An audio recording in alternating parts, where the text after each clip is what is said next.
Moby is cranking over an awful lot better now.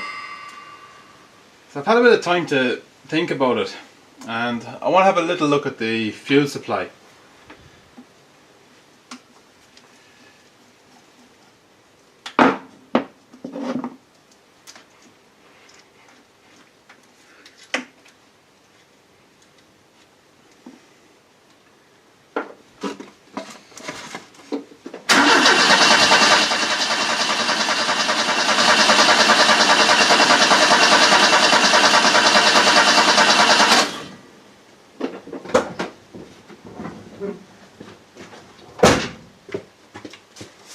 Oh no!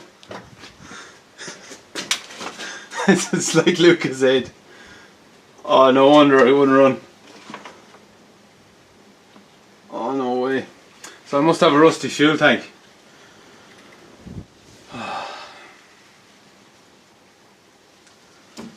Right, I suppose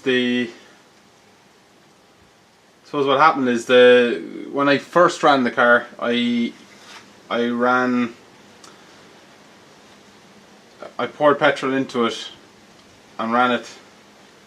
Did I run through a can? Oh yeah, when I first started the car, I ran it on the line from George, so it had fresh petrol then. And when I discovered that the tank was actually empty, I strained some through, and that must have eventually, that must have run straight through and kind of clean. And what's probably happened is as I filled it up, put more petrol in, it dissolved rust from the inside of the tank. Like, it doesn't look like the filter's blocking up or anything like that, but there must be just because the tank was empty, there must be like a surface of rust in there. I'd say the best thing I can do is rinse some more petrol through it and maybe drain it and fill it with diesel, because diesel would react then with the rust and help it to stop. Strain out the diesel and then fill it up with fresh petrol, and then just keep an eye on the filters after that. Hang on, I'll show you what ordinary petrol should look like. This is what just came out of Moby, and this is what fresh petrol should look like. It looks worse than Lucas 8. Oh well.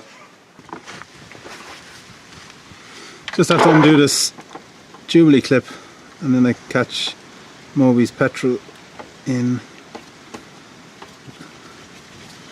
a tray.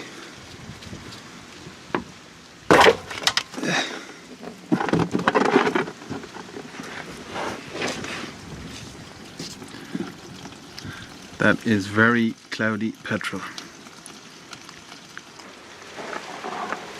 I've stuck a bolt in the end of the pipe to stop it. It's pretty much come to the end, and that's what Moby was trying to run on. It doesn't even smell too strongly of petrol.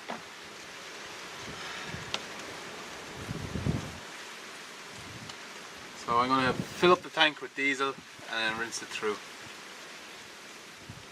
I've been filling Moby up with some old diesel from the camper van. Hopefully that'll react with the rust and stop it. It's had a fair bit of petrol through it already, so what loose rust should be freed up from it by now. So that's 40 litres now, and the sound has changed. It does sound like it's just about coming to the top. So it should be pretty full, and I'm going to leave that in it for a while now, and hopefully it'll react with whatever rust is in the tank. And then when I drain it out, rinse a bit of petrol through it, and then fill it back up, it should be fine. And fingers crossed then there'll be a major improvement in how the car runs. But it can't have, like, at the beginning it ran quite well on the fuel running from George. I'm pretty certain we should be back to that now. Okay, so I'll drain the diesel out of the tank.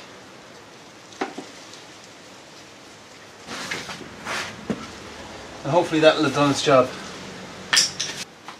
That diesel's looking pretty nasty and dark looking, but I take that as a positive because if you remember in the petrol it was coming out really red with the colour of the rust, and I think the darkness is perhaps an indication that the diesel has reacted with the rust and is hopefully neutralising it. I have to keep rocking the car because the sediment is obviously building up around the exit there.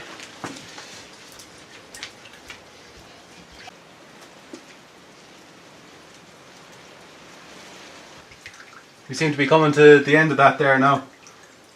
When that's finished dribbling, I'll run a bit of petrol through it just to rinse out the last of the diesel, and then top it up, connect up the pipes, and try and get Moby running independently. Yeah, petrol here, we'll run a bit of that through.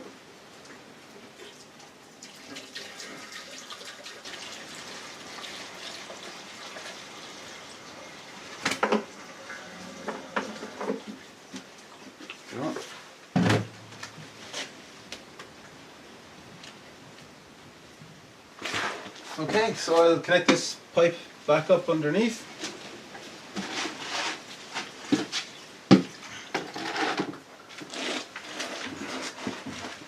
I'll fill the tank back up now with fresh petrol.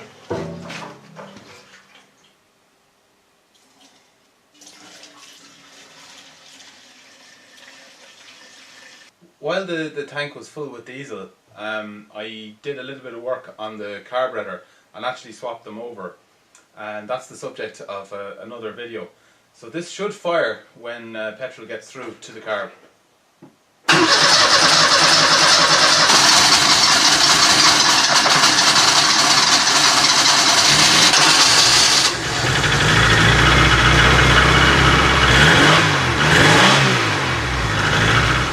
We're not totally there yet, we have Moby running on its own supply.